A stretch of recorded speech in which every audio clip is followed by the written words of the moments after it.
Kararating lang namin galing sa palengke guys. So hindi ko na nadala yung cellphone. So what's going guys, welcome back sa Vlog X. And for this video, we're gonna open some random day na nabili ko sa NSN. Okay, let's go.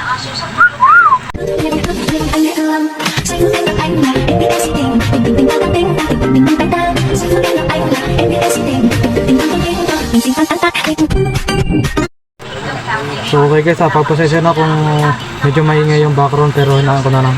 Kaya open na natin. Yeah! Mayroon pa yan. Ayan. Dami, nabili ko siya na halagang 100 pesos. Meron po siya nitong light bay. Pwede ko siya pangalan ng Scorpio. Then may kasama pa siyang handle.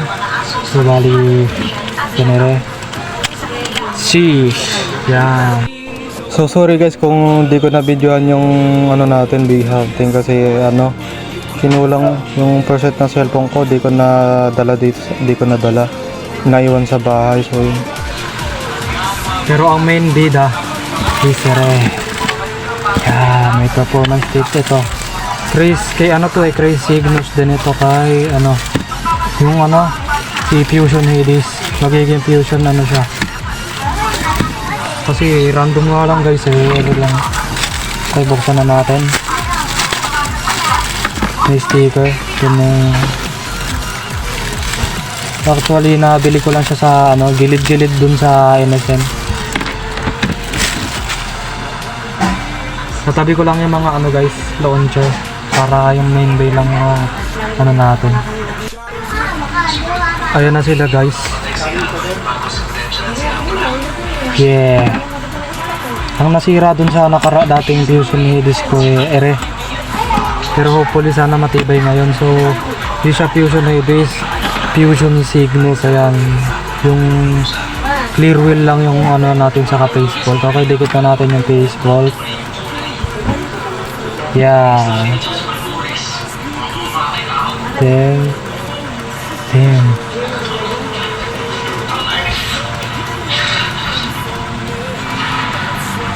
yan. So, tawag ko dito hybrid swan pero hybrid wheel pala yan. Pero medyo tabi nyo yung pagkaka-stick, pero okay lang yan. So here are the parts of Fusion Cygnus. So voice over lang to kasi hininaan ko yung pinakang niya. Kasi maingay sa sa pinakang video na ayun yung Facebook. Yun yung speaker niya. Tapos yung yung si Crazy Cygnus sa Facebook.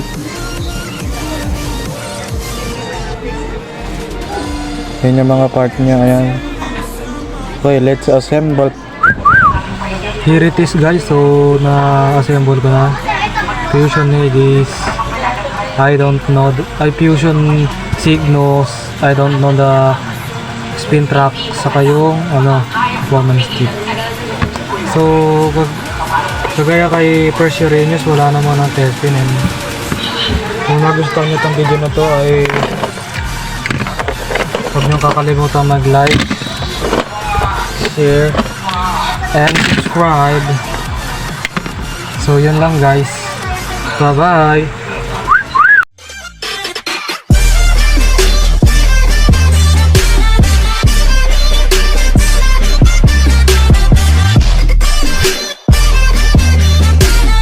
And did you know, malapit na kami mag-meet up ni King Burr. So yun yung ibibigay ko sa kanya sa stadium. Then ito yung ititrade niya sa akin. So yun, abang-abang na lang kayo sa mga susunod na upload ko. So yun lang.